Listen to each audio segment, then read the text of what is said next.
हर व्यक्ति के जीवन में कभी न कभी तरक्की पाने का अवसर जरूर आता है। कुछ लोग उसका पूरा फायदा उठाते हैं तो वहीं कुछ लोग उसे कठिनाई के रूप में देखते हुए उससे अपना पीछा छुड़ा लेते हैं।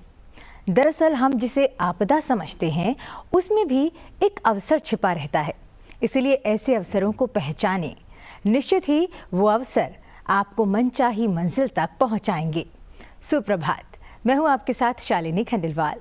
सबसे पहले नजर मुख्य गतिविधियों पर।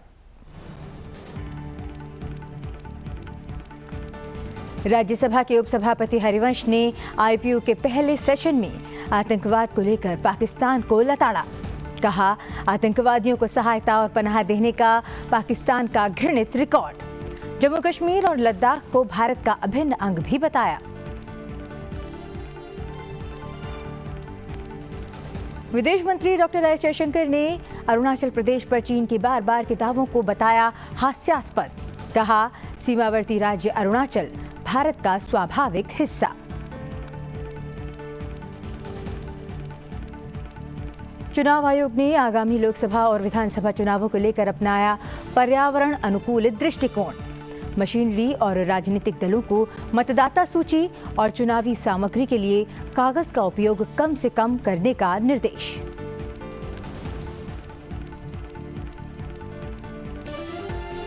कर्नाटक सरकार द्वारा केंद्र पर सूखा राहत कोष जारी नहीं करने के आरोप पर केंद्रीय वित्त मंत्री निर्मला सीतारमण का पलटवार। कहा, कर्नाटक का हर एक बकाया पैसा समय पर दिया गया है।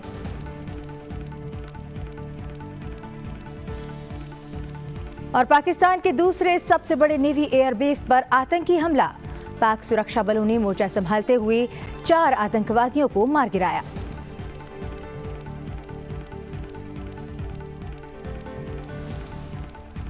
सुप्रभात में बात करते हैं विस्तार से।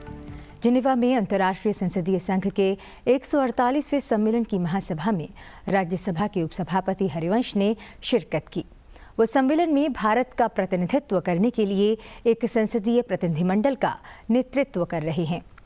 सम्मेलन के दूसरे भाग के दौरान राज्यसभा के उपसभापति हरिवंश ने संसदीय कूटनीति, अंतर्राष्ट्रीय शांति और सुरक्षा के लिए पुलों पर निर्माण विषय पर सम्मेलन को संबोधित किया।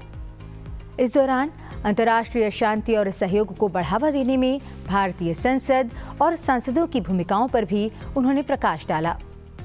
हरिवंश ने दूर दूर तक शांति और सद्भाव को बढ़ावा देने के लिए प्राचीन भारतीय इतिहास का जिक्र भी किया। अपने संबोधन के दौरान उन्होंने G20 और P20 सम्मेलनों की उपलब्धियों पर भी प्रकाश डाला, जो वसुधैव कुटुंबकम के प्राचीन दर्शन पर आधारित थे। इससे पहले आईपीयू के पहले सेशन के दौरान उपसभापति हरिवंश ने पाकिस्तान को आड़े हाथों लिया और उसके द्वारा भारत के खिलाफ लगातार की जा रही बेतुकी बयानबाजी को खारिज किया। उन्होंने कहा कि पाकिस्तान का संयुक्त राष्ट्र सुरक्षा परिषद द्वारा घोषित आतंकवादियों की विशाल संख्या को सहायता और पनाह देने का घृणित रिकॉर्ड है। राज्यसभा के उपसभापति हरिवंश ने जिनेवा में अंतर संसदीय संघ की 148वीं सभा के दौरान पाकिस्तान के खिलाफ उत्तर देने की अपने अधिकार में ये बात कही।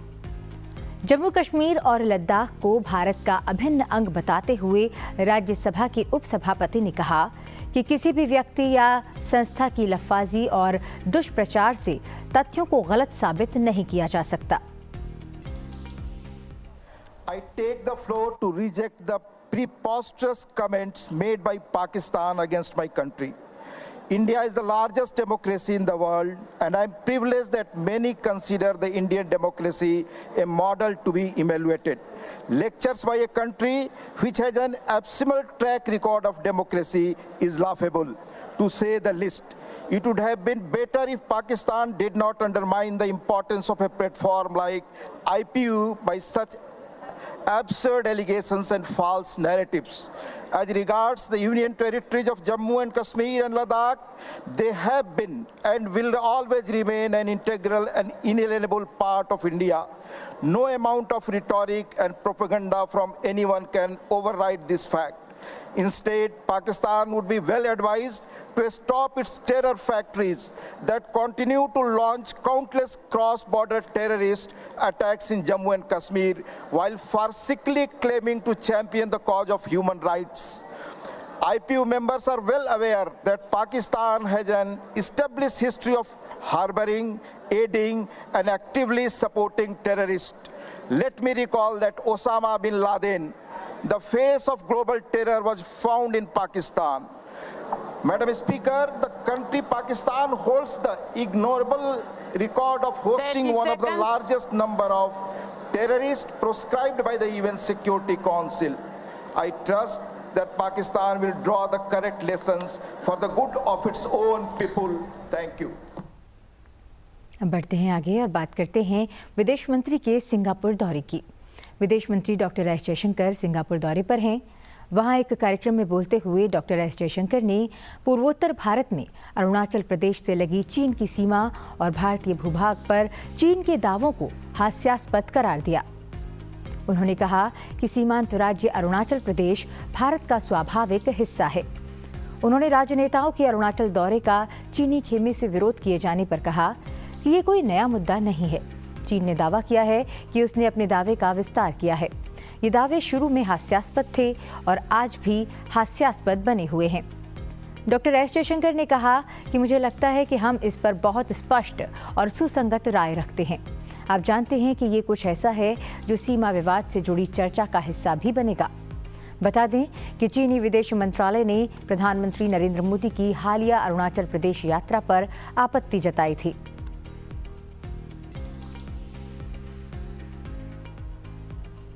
विदेश मंत्री डॉक्टर एस जयशंकर ने अपनी इस यात्रा के दौरान सिंगापुर के प्रधानमंत्री ली सिन लूंग से मुलाकात की। इस दौरान दोनों नेताओं ने हिंद प्रशांत और पश्चिम एशिया पर चर्चा की। सोशल मीडिया पोस्ट में विदेश मंत्री ने कहा कि भारत के साथ संबंध के प्रति सिंगापुर के प्रधानमंत्री का सकारात्मक दृष्टिकोण दोनों देशों के संबंधों की शक्ति का स्रोत रहा है। डॉक्टर एस जयशंकर ने कहा कि मौजूदा अंतर्राष्ट्रीय परिदृश्य पर सिंगापुर के प्रधानमंत्री के दृष्टिकोण को भारत महत्वपूर्ण मानता है।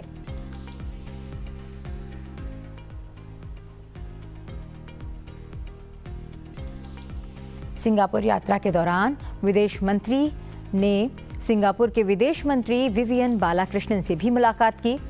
दोनों नेताओं ने भारत और सिंगापुर के बीच सहयोग के क्षेत्र में हुई प्रगति की समीक्षा की। चुनाव आयोग आगामी लोकसभा और विधानसभा चुनावों के दौरान पर्यावरण की दृष्टि से अनुकूल चुनाव प्रक्रिया को बढ़ावा दे रहा है।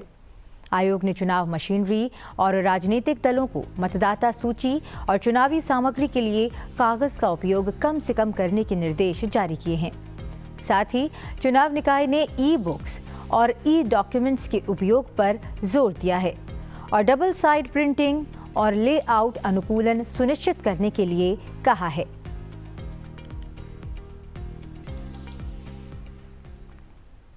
मध्य प्रदेश के उज्जैन में महाकाल मंदिर में हुए भयानक हादसे पर प्रधानमंत्री नरेंद्र मोदी ने दुख जताया है। जब सोमवार के दिन यानी 25 मार्च को पूरे देश में होली मनाई जा रही थी, उसी बीच उज्जैन महाकाल मंदिर में एक भयानक हादसा हुआ। मंदिर में आरती के दौरान आग लग गई। हादसे में मुख्य पुजारी समेत 13 लोग झुलस गए। प्रधानमंत्री नरेंद्र मोदी ने एक पोस्ट शेयर कर पीड़ितों के जल्द बेहतर होने की कामना की। साथ ही राज्य सरकार से पीड़ितों की मदद करने के लिए कहा। प्रधानमंत्री ने कहा कि उज्जैन के महाकाल मंदिर में हुई दुर्घटना अत्यंत पीड़ादायक है। इस हादसे में घायल सभी श्रद्धालुओं के जल्द स्वस्थ होने की कामना करता हूं। राज्य सरकार की देखरेख में स्थानीय प्रशासन पीड़ितों की हर संभव मदद करने में जुटा है। गृह मंत्री अमित शाह ने उज्जैन के महाकाल मंदिर में हुए हादसे को लेकर सोशल मीडिया पर पोस्ट शेयर कर जानकारी दी कि इस घटना को लेकर राज्य के मुख्यमंत्री से उनकी फोन पर बातचीत हुई है। गृह मंत्री अमित शाह ने पोस्ट लिखकर शेयर किया कि श्री महाकाल मंदिर में आग लगने की घटना के संबंध में मुख्यमंत्री मोहन यादव जी से बात कर जानकारी ली। स्थानीय प्रशासन घायलों को सहायता और उपचार उपलब्ध करवा रहा है। मैं बाबा महाकाल से घायलों के जल्द स्वस्थ होने की कामना करता हूं। बढ़ते हैं आगे। कर्नाटक सरकार द्वारा केंद्र पर सूखा राहत कोष जारी नहीं करने के लगाए गए आरोपों का केंद्रीय वित्त मंत्री निर्मला सीतारमण ने जवाब देते हुए कहा कि कर्नाटक का हर बकाया पैसा समय पर दिया गया है। वित्त मंत्री निर्मला सीतारमण ने बेंगलुरु में आयोजित थिंकर्स फोरम में बोलते हुए कहा कि राज्य का हर बकाये रुपए का हिसाब किताब किया गया और उन्हें समय पर फंड जारी किया गया है। वित्त मंत्री ने बताया कि केंद्र की प्रमुख मुद्रा योजना के तहत कुशल कारीगरों को 10 लाख रुपए के माइक्रो क्रेडिट का लाभ उठाने में सक्षम बनाया गया है। अकेले शहरी बेंगलुरु को 30,490 करोड़ रुपए आवंटित किए गए हैं। मुद्रा योजना के 38.25 लाख लाभार्थी अकेले शहरी बेंगलुरु में हैं। राज्य को स्टैंड अप इंडिया के तहत भी धन प्राप्त हुआ है, जो अनुसूचित जाति, अनुसूचित जनजाति और महिलाओं के लिए 10 लाख से 1 करोड़ रुपए के बीच ऋण की सुविधा प्रदान करता है। आइए अब आपको ले चलते हैं नई दिल्ली स्थित दिल्ली हाट में आयोजित विशेष मेले में। ये मेला 31 मार्च तक लगा रहेगा, तो ऐसे में अगर आप दिल्ली में हैं तो यहाँ जरूर जाएं। 22 मार्च को बिहार राज्य अपना स्थापना दिवस मनाता है। इस अवसर पर कई कार्यक्रमों का आयोजन भी किया जाता है। इस अवसर पर नई दिल्ली स्थित दिल्ली हाट में भी विशेष मेले का आयोजन किया गया है। 16 मार्च से शुरू हुआ ये मेला 31 मार्च तक चलेगा। बिहार राज्य की ओर से आयोजित इस मेले में आप बिहार की विविध कलाओं और उन्हें करने वाले कलाकारों से मिल सकते हैं। यहाँ पूर्णिया जिले से बांस से बनी कलाकृतियों और रोजमर्रा के सामान को लेकर आई आशा कुमारी ने बताया कि कैसे वो इन्हें बनाती हैं। बांस की बहुत ही सुंदर कलाकृतियाँ बना रही हैं, रोजाना इस्तेमाल होने वाली चीज़ें बना रही हैं। आशा जी, आप जो अपने साथ लेके आई हैं उन चीज़ों के बारे में बताइए, कैसे इनको बनाने का विचार आया, ये बताइए। जी, मेरा नाम आशा अनुरागनी है। मैं पूर्णिया बिहार से हूँ और मेरी कंपनी का नाम है मणिपुरी बैम्बू आर्किटेक्चर, जहाँ बांस से सारे सामान को बनाए जाते हैं और वैसे सामान बनाए जाते हैं जो सुबह से लेकर रात तक का उपयोग की वस्तु है हमारे दिनचर्या में। इस मेले में आप देख सकते हैं बिहार की विश्व प्रसिद्ध और जीआई टैग वाली मधुबनी पेंटिंग।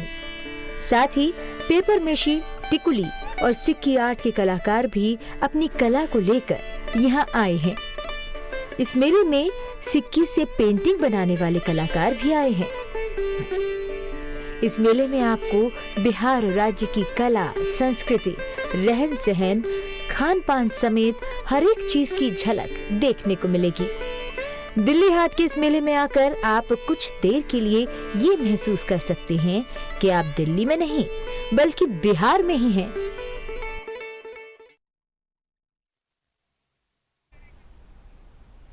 जंडियाला गुरु के ठठेरों का शिल्प पंजाब में पीतल और तांबे के बर्तन बनाने की पारंपरिक तकनीक का गठन करता है।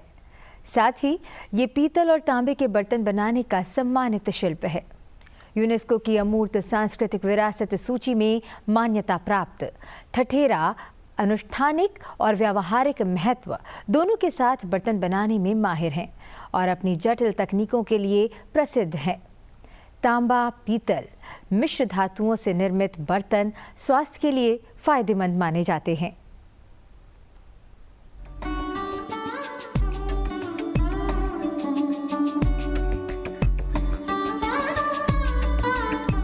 Tateras or Tateras of Jandiala Guru are a specific group of craftspeople known for carrying out the traditional technique of manufacturing brass and copper utensils in Punjab, India.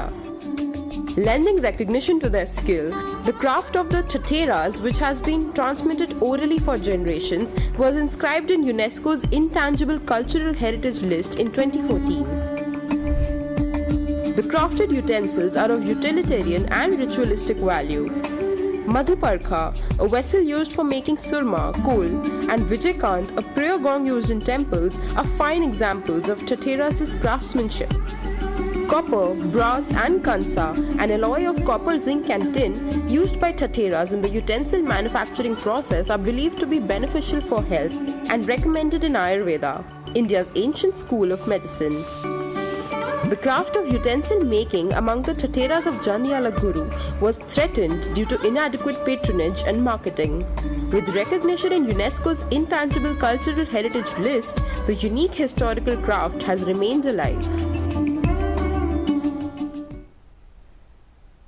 आज एपिलेप्सी अवेयरनेस डे यानी मिर्गी जागरूकता दिवस है। ये मिर्गी और इसके प्रभाव के बारे में जागरूकता फैलाने के लिए 26 मार्च को मनाया जाता है।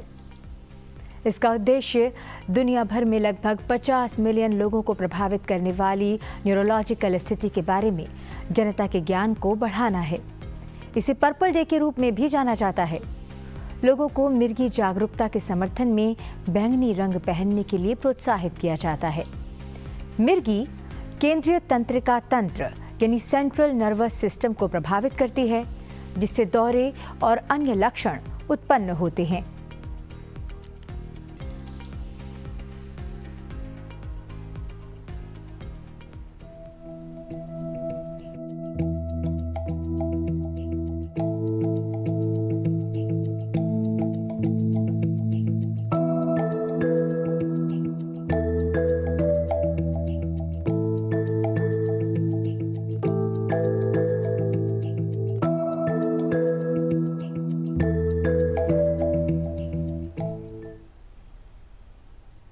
अब बढ़ते हैं आगे।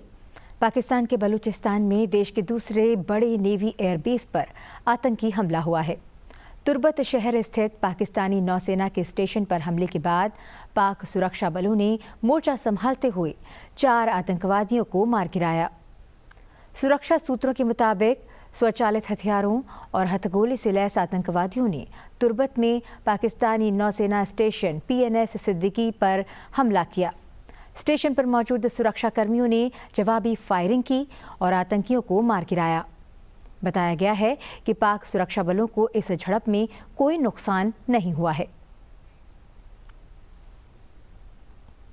अब बात करते हैं आज के दिन से जुड़े इतिहास की और जानते हैं इतिहास में आज की तारीख से कौन सी महत्वपूर्ण घटनाएं जुड़ी हैं। 26 मार्च साल 1974 को चिपको आंदोलन की शुरुआत हुई। मूलतः यह आंदोलन साल 1970 के दशक में तत्कालीन उत्तर प्रदेश यानी आज के उत्तराखंड के वनों की सुरक्षा के लिए वहां के लोगों द्वारा शुरू किया गया। चिपको आंदोलन के जनक सुंदरलाल बहुगुणा थे। इस आंदोलन का मूल केंद्र चमोली जिले का रेनी गांव था। इसमें लोगों ने पेड़ों को गले से लगा लिया ताकि उन्हें कोई काट न सके। यह आलिंगन दरअसल प्रकृति और मानव के बीच प्रेम का प्रतीक बना और इसे चिपको की संज्ञा दी गई। जिस वक्त ठेकेदार और वन अधिकारी जंगल में पेड़ काटने के लिए गए, वहां सिर्फ महिलाएं ही बची थी। बिना जान के परवाह किए 27 औरतों ने गौरा देवी के नेतृत्व में चिपको आंदोलन शुरू कर दिया। इस प्रकार आज के दिन स्वतंत्र भारत के पहले पर्यावरण आंदोलन की नींव रखी गई। 26 मार्च साल 1972 को पूर्वी पाकिस्तान बांग्लादेश के रूप में स्वतंत्र हुआ। 3 दिसंबर साल 1971 में भारत और पाकिस्तान के बीच तीसरा युद्ध हुआ। 13 दिन तक चले इस युद्ध में 16 दिसंबर को ही पाकिस्तानी सेना ने सरेंडर किया। युद्ध में पाकिस्तान की हार के बाद बांग्लादेश के रूप में दुनिया के नक्शे पर एक नए देश का उदय हुआ। इस हार के परिणाम स्वरूप पूर्वी पाकिस्तान आजाद हो गया और बांग्लादेश के रूप में एक नया देश बना। सुप्रभात में आज के लिए बस इतना ही। चलते चलते आपको छोड़ जाते हैं 7 वर्षीय मास्टर प्रिशु की तबला प्रस्तुति के साथ।